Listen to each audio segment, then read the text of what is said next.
Windstil, hè? Ja, ja, perfect.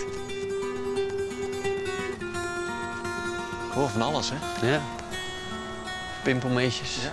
Hugo Wieleman is geboren en getogen in Almere. Het Kromslootpark beschouwt hij als zijn achtertuin. Morgen. Hey. Hier gaan we erin? Ja. Kijk eens, dankjewel. Het fancy poortje. Ja, ja, er lopen hier een aantal schapen, zijn het, geloof ik. Ja. Die kunnen niet ontsnappen natuurlijk. De witoogenen zaten net hier zo. Dit is Oh, een van hun zo. favoriete plasjes. De witoogeend, daar hoopten we al op. Witoogeenden. Ja. Dat hoor je niet zo vaak, hè? Nee, het is een... Oh, 2 wilde eenden. Het zijn wilde eenden, oké, gelukkig. Die die waterral. Wateral, ja. Is het dat één? Ja, die rechter. Dus je hebt de linker is een Linker, tafeleend en die rechter is de witoogeend.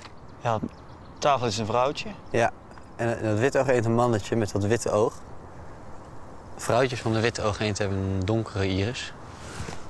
Een mooie zwarte kop met een wit oogje erin. Ja. Dat is een van de zeldzaamste duikeenden in Europa. En die komt van oorsprong uit Midden-Europa en oostelijker. Dus de meest westelijke gebieden zijn Polen waar ze broeden. Maar ze komen echt diep uit Europa en West-Azië. En soms zit er eentje in Nederland. En hoe komen die dan terecht? Ja, zo gaat dat met zeldzaamheden. Hè. Die verschijnen opeens. En, ze lijken het hier wel naar hun zin te hebben, want ze zitten er al een aantal jaren zelfs. Er zijn er nu zelfs 3 bij elkaar. 3 bij elkaar, hè? Ja, dus je ziet Mooi, de linker kant. 3. De linkervogel is het vrouwtje met een donkere oog, een donkere iris. En de rechter 2 vogels. Nu eentje wegjaagd, oh. Ja. Witoogenden houden in hun broedgebied ook van dit soort habitat.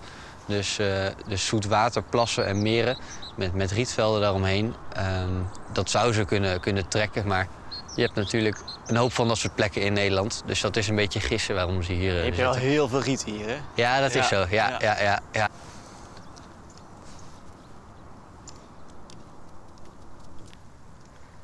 Het lijkt ook wel heel erg veel op kuifeentjes. Ja, maar ze hebben zo'n specifiek kleurtje op de flank. Ze noemen het kastanjebruin. Daar kan ik me wel in vinden. Ja. En dat witte kontje met dat witte oog, dat is... Dat is gewoon heel kenmerkend. Ja. Je zag hem net zo met een schuin oogje omhoog kijken.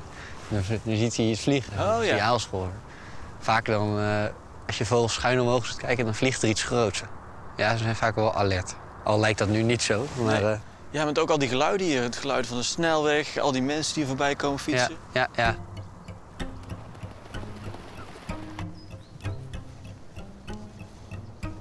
Wat een mooi landschap zo. Eén wilde eend. Baardman. Hij roept hier nog, die baardman. Hij roept wel, hè? Is dat hem? Nee, Pimpelmees. dat was te klein. Oh, ik zie hem helemaal achterin. Het zijn er 3, 4. Oh, ja. Oh. Er zit er nog eentje. Eentje ook in de pluim.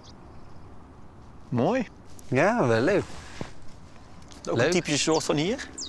Ja, ze lijken wel een klein aantal te broeden hier. Ja. Maar september is ook wel de maand wanneer broedvogels een beetje beginnen met zwerven. Dus groepjes vormen. Grote mondspecht. Ze vormen groepjes, die baardman in deze tijd van het jaar. En dan beginnen ze met zwerven. En dan eindigen ze wel eens in rietvelden waar ze normaal ook niet vaak zitten.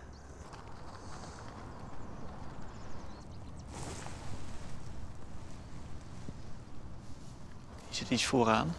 Dat is een setties. Zet die zanger. Oh. Onderin.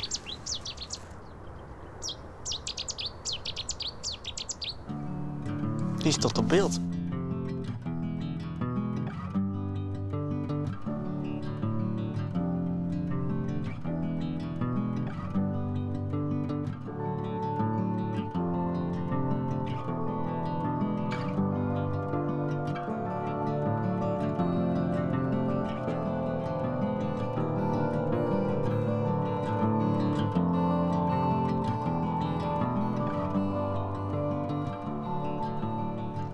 Grappig, je hebt zo het gevoel dat je midden in een bos zit, in een heel groot natuurgebied. Ja. En daar staat gewoon weer een hek. En daar zie je Een rotonde. de rotonde, zie je daar gewoon weer. En vlak achter die rotonde ligt gewoon een woonwijk. Ja.